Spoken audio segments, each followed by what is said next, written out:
इस वीडियो में हम एडवर्ब फ्रेज के बारे में पढ़ेंगे और इससे मुतालिक मश्क भी करेंगे। तो चलिए मिलकर पढ़ना शुरू करते हैं। Adverb phrase. Adverbial phrase is the term for two or more words which play the role of an adverb. इस जुमले में ये बताया जा रहा है कि एडवर्ब फ्रेज दो या दो से ज़्यादा अल्फाज से मिलकर बनती है और ये जुमले में वही काम देती है जो कि एक एडवर्ब करता है। और एडवर्ब का क्या काम होता है? जो कि वर्ब या किसी एक्शन को डिस्क्राइब करता है। तो इसका मतलब ये हुआ, जब किसी एक्शन को डिस्क्राइब करने के लिए दो या दो से ज़्यादा अल्फाज का इस्तेमाल किया जाता है तो ये बन जाती है एडवर्बियल फ्रेज, जिसे हम कहेंगे एडवर्ब फ्रेज। अब आगे पढ़ते हैं। लुक एट दीज एग्जाम्पल्स, यानी इन मिसालों को देखते हैं। पहली मिसाल है, आप भी पढ़िए। आई विल सिट क्वाइटली, यानी मैं खामोशी से बैठूंगा या मैं खामोशी से बैठूंगी।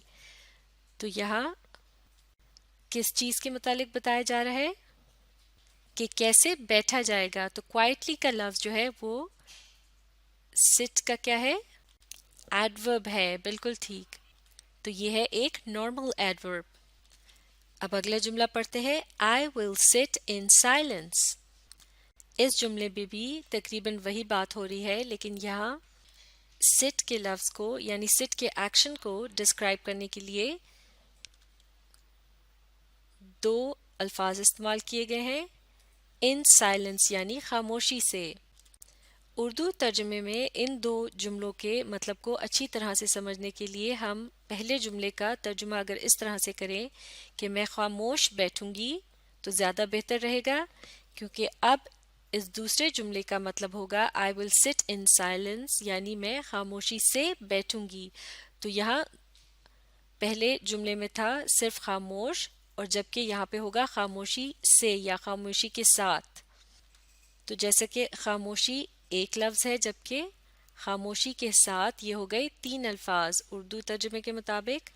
तो इस तरह से खामोश एक एडवर्ब है, जबकि खामोशी के साथ है एडवर्ब फ्रेज। और इन दिए गए जुमलों के मुताबिक क्वाइटली का लफ्ज़ क्या है? ये है एडवर्ब, जो कि सिट के वर्ब यानी एक्शन के मुतालिक बता रहा है। और इन साइलेंस के अल्फाज क्या है? ये है एक एडवर्बियल फ्रेज, और ये भी वही काम कर रहे हैं जो कि एक एडवर्ब करता है, यानी कि इस जुमले में ये सिट के एक्शन के मुतालिक एडिशनल इंफॉर्मेशन दे रहे हैं, यानी मजीद वजाहत से बता रहे हैं। चलिए अब अगली दो मिसालों में आपने बताना है कि इन जुमलों में एडवर्ब या एडवर्ब फ्रेज कौन से हैं। पहला जुमला है अली रैन क्विकली, यानी अली तेज दौड़ा। तो अब बताइए इस जुमले में एडवर्ब कौन सा है? बिल्कुल ठीक, ये है क्विकली।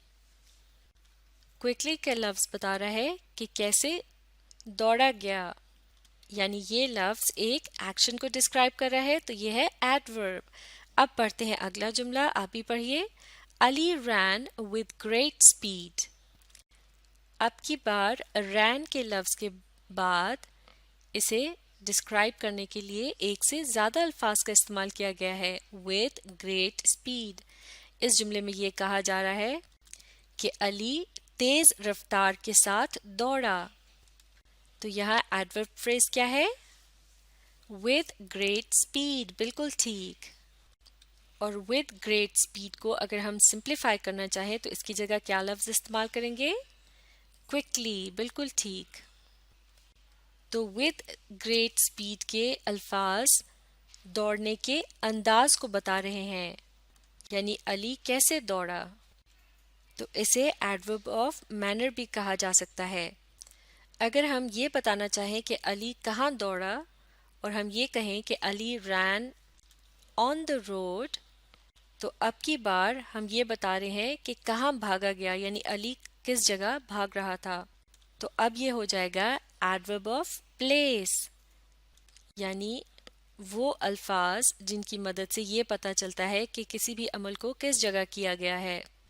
اور اگر ہم وقت کے متعلق بتانا چاہیں، جیسے کہ اگر ہم یہ کہیں علی رین ان دا مارننگ، تو اب کی بار یہ الفاظ یہ بتا رہے ہیں کہ عمل کو کس وقت کیا گیا ہے. تو یہ الفاظ کا جو گروپ ہے کہلایا جائے گا ایڈورب آف ٹائم. تو ود گریٹ اسپیڈ یہ کیا ہے؟ ایڈورب آف مینر، یعنی اس سے ہاؤ کا پتہ چلتا ہے کوئی عمل کیسے کیا گیا. یعنی اس جملے کے مطابق ہم کہیں گے how Ali rain. On the road کیا ہے؟ Adverb of place. بالکل ٹھیک، اس سے جگہ کا پتہ چلتا ہے. یعنی اس جملے کے مطابق ہم کہہ سکتے ہیں ویئر علی رین.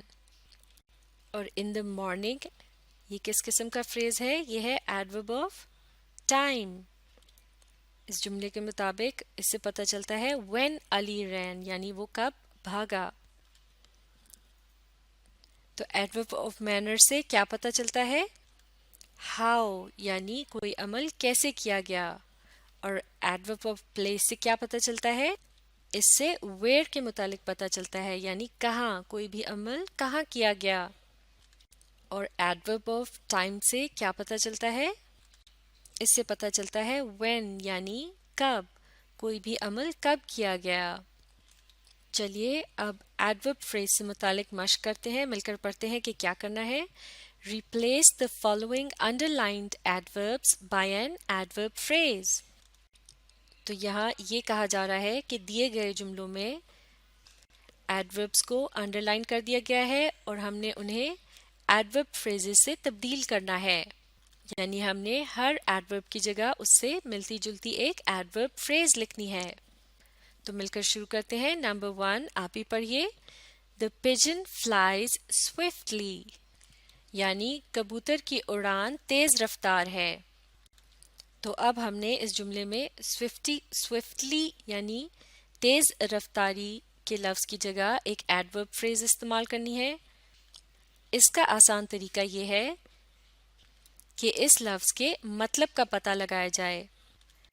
سوئفٹلی کا مطلب ہوتا ہے with great speed، یعنی تیز رفتاری کے ساتھ. تو اب اگر اسے ہم اس جملے میں استعمال کریں تو یہ ہو جائے گا The pigeon flew with great speed، یعنی کبوتر تیز رفتاری کے ساتھ اڑا. تو اس طرح ہم نے سوئفٹلی کے ایڈورب کو with great speed کی ایڈورب فریز سے ریپلیس کر دیا ہے. اب مل کر پڑھتے ہیں اگلا جملہ. Number 2 He built his house there، یعنی اس نے وہاں گھر بنایا. معاف کیجیے گا، اس کا ترجمہ ہوگا اس نے وہاں اپنا گھر بنایا. تو اب there کے لفظ کو ہم نے ایک ایڈورب فریز سے ریپلیس کرنا ہے. تو یہاں کیا الفاظ آئیں گے؟ ہم کہہ سکتے ہیں in that place، یعنی اس جگہ پر. تو یہ جملہ ہو جائے گا، معاف کیجیے گا، دیر کی جگہ ہم استعمال کریں گے at that place. تو یہ جملہ ہو جائے گا He built his house at that place، یعنی اس نے اس جگہ پر اپنا گھر بنایا. اس سے پچھلے جملے میں ہم نے پڑھا تھا کہ کبوتر تیز رفتاری سے اڑتا ہے یا کبوتر تیز رفتاری کے ساتھ اڑ رہا تھا. تو ان جملوں میں کبوتر کی اڑان کے متعلق بتایا گیا تھا کہ وہ کس طریقے سے اڑ رہا تھا. تو یہ کیا ہوئے، یہ انہیں کیا کہلائے، یہ جو معاف کیجیے گا یہ ایڈورب فریز جو ہے with great speed جو کہ اڑنے کے عمل کو ڈسکرائب کر رہی ہے، یہ کس قسم کی ایڈورب فریز ہے؟ مینر، پلیس یا ٹائم؟ یہ ہے ایڈورب آف مینر. بالکل ٹھیک، کیونکہ یہ اڑنے کے انداز کے متعلق بتا رہی ہے. اور اب اس دوسری مثال میں گھر کے متعلق کیا بتایا گیا ہے کہ اسے کس جگہ پر بنایا گیا، وہاں یا پھر اس جگہ پر. تو ایٹ دیٹ پلیس یہ کس قسم کی ایڈورب فریز ہے؟ یہ ہے ایڈورب آف प्लेस, बिल्कुल ठीक। अब पढ़ते हैं अगला जुमला नंबर 3। ही ट्राइड हार्ड, यानी उसने बहुत कोशिश की। अब हमने हार्ड के एडवर्ब की जगह एक एडवर्ब फ्रेज इस्तेमाल करनी है, तो ये क्या होगा? इसकी जगह हम कह सकते हैं with a great deal of effort. तो इस तरह ये जुमला हो जाएगा he tried with a great deal of effort, यानी उसने बहुत ज़्यादा जद्दोजहद के साथ कोशिश की। और इस जुमले में कोशिश करने के अंदाज के मुतालिक बताया जा रहा है, तो यह है एडवर्ब ऑफ मैनर, बिल्कुल ठीक। अब पढ़ते हैं अगला जुमला नंबर 4। ही स्पोक, यानी उसने फसाहत से बात की। फसाहत का मतलब होता है जब आपको गुफ्तगू करने पर बहुत अच्छा अबूर हासिल होता है। माफ़ कीजिएगा, पहले इस जुमले को मुकम्मल तौर पर पढ़ते हैं। ही स्पोक एलोक्वेंटली, आप भी पढ़िए। ही स्पोक एलोक्वेंटली, यानी उसने फसाहत से बात की। और फसाहत का क्या मतलब है? जब आपको गुफ्तगू पर बहुत अच्छा अबूर हासिल होता है, यानी आप अच्छे तरीके से बातचीत कर सकते हैं। तो अब हमने एलोक्वेंटली के एडवर्ब की जगह एडवर्ब फ्रेज इस्तेमाल करना है। ये क्या होगा? इसका आसान तरीका यह है कि हम यहाँ एलोक्वेंटली का मतलब इस्तेमाल करें, जो कि है विद गुड स्पीकिंग स्किल्स। तो ये जुमला हो जाएगा he spoke with good speaking skills, यानी उसने बड़ी महारत के साथ बात की। और इस जुमले में भी बात करने के अंदाज के मुतालिक बताया जा रहा है, तो यह है एडवर्ब ऑफ मैनर। और अब आखिरी जुमला नंबर 5। डिड सारा बिहेव वेल, यानी क्या सारा ने अच्छा बर्ताव किया, या फिर क्या सारा अच्छा पेश आई। तो अब यहाँ भी वेल के एडवर्ब को हमने रिप्लेस करना है एडवर्ब फ्रेज के साथ। तो वेल का मतलब क्या होता है? इन अ गुड वे। तो ये जुमला हो जाएगा डिड सारा behave in a good way, यानी क्या सारा अच्छे तरीके से पेश आई। और यहाँ भी एडवर्ब ऑफ मैनर का इस्तेमाल किया गया है। और इस तरह ये मश्क मुकम्मल हो गई है। अब आप इस वीडियो को रीप्ले कीजिए और इसके साथ साथ पढ़ने और समझने की कोशिश जारी रखिए।